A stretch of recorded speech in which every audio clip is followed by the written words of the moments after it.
Bonjour à tous et bienvenue pour cette nouvelle vidéo de la newsletter à l'occasion de la Sidra de Vayechi. La Sidra de Vayechi nous introduit, ou plutôt nous réintroduit un concept que nous avions découvert il y a quelques semaines. Le concept du ça. Alors ça, c'est plusieurs choses. Vous connaissez peut-être l'œuvre de Stephen King, ça, It en anglais, pour les friands de films d'horreur. Vous connaissez peut-être aussi le ça du moi et du ça de la psychanalyse, remis au goût du jour par Sigmund Freud.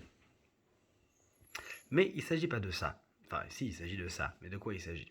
Le ça, en l'occurrence, le zé, en hébreu, on le retrouve dans la Torah il y a quelques semaines. On le trouve dans la Torah il y a quelques semaines avec la vente de Yosef.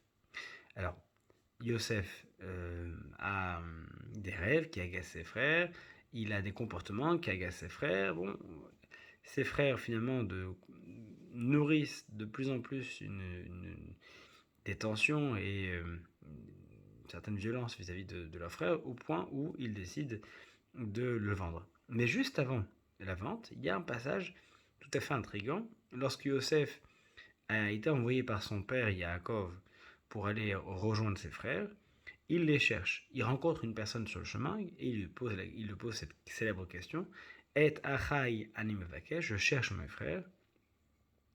Et le passant de lui répondre: Nas'u misé, ils ont voyagé. Ils sont partis de là. En réalité, littéralement, il dit Nas'u misé, ils sont partis de ça. C'est l'article démonstratif, zé. Zainhe. Zainhe, deux lettres qui forment en tout le chiffre 12, donc des 12 frères que représente la fratrie de Yosef. Nasoumisé, ça veut simplement dire, en fait, ils sont sortis de ça, ils sont sortis de cette entité que représente la famille. Donc le ça, en l'occurrence, le zé, c'est la famille. C'est intéressant parce que lorsqu'on revient à notre Sidra de Vayechi,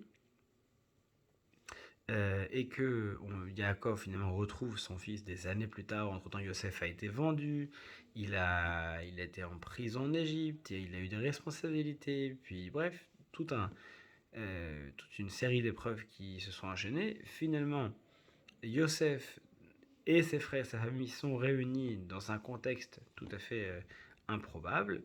Et à la fin de sa vie, Yaakov, après avoir vécu encore 17 années, après avoir retrouvé son fils, s'apprête à mourir.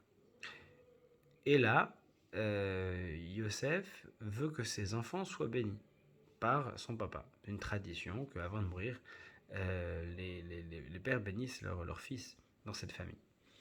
Et ce qui se passe d'intéressant, c'est que il vient et il n'apporte pas son aîné, et il n'apporte pas Ménaché ou Ephraïm, il a deux fils, il les amène les deux. D'accord.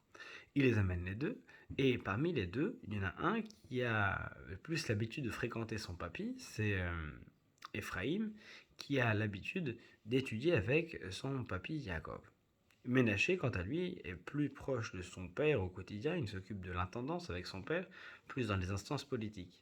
Et donc, il aurait été peut-être logique que Yosef emmène Ephraïm, qui est plus proche de son père, et pas Ménaché. Il prend la décision de changer sa démarche qui aurait pu être logique et d'amener ses deux fils. D'ailleurs, il était temps, parce que Yitzhak et Ishmaël, deux enfants qu'Abraham a eu, ça a entraîné des bricoles. Esav et Yaakov, les enfants que Yitzhak a eu, ça a entraîné des bricoles. Et là, la génération d'après, Yosef a deux enfants, et Ephraim et Ménaché, on s'attend à ce qu'il y ait des bricoles vu les antécédents familiaux.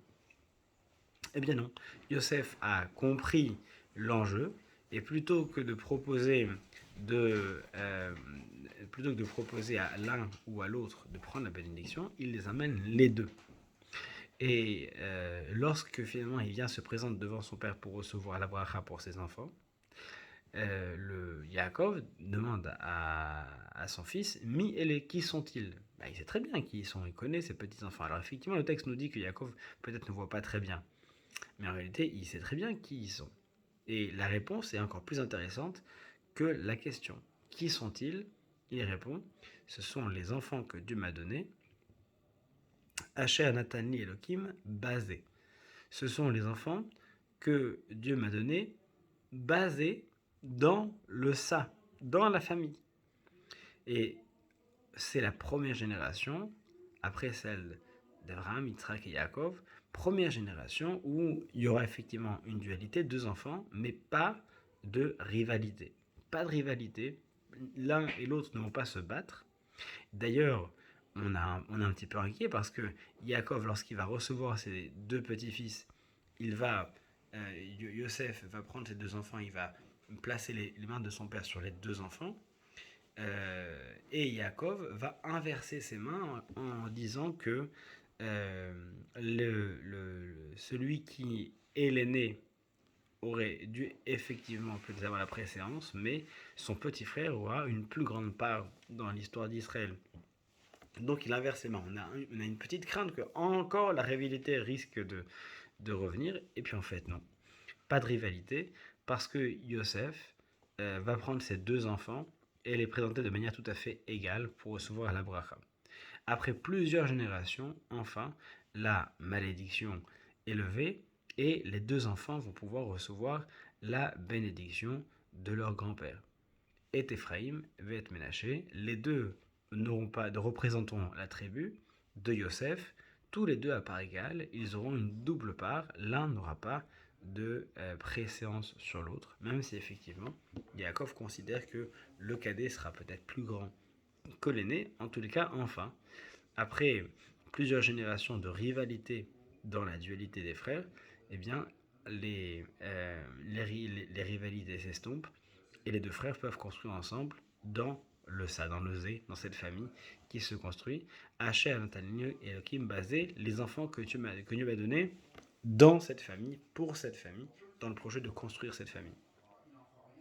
C'est donc intéressant de se dire que la réponse, en fait, se trouvait depuis le début dans les parents, que la différence existe, la dualité peut exister aussi, mais que ça n'est que lorsqu'elle est mise à contribution pour construire et accepter et même encourager, mais lorsque les deux enfants qui ont cette différence, lorsque la différence est comprise et qu'elle est mise à contribution pour construire la famille, les deux viennent pour enrichir la famille, eh bien la rivalité n'existe plus, ils sont considérés l'un et l'autre pour leur spécialité et pour leur domaine d'excellence, chacun leur domaine. L'un effectivement peut être porté sur l'étude, l'autre porté sur la politique, en tout cas les deux forgent le peuple d'Israël et forment la nouvelle famille de Yaakov, la nouvelle famille de Yosef. On peut donc espérer que dans chacune des familles, chaque enfant possède une différence, qu'il faut la cultiver, qu'il faut lui donner une place, et de cette manière, lorsque celle-ci sera célébrée, elle ne fera que renforcer l'équilibre familial et non pas le détruire ou le déstabiliser. Shabbat Shalom.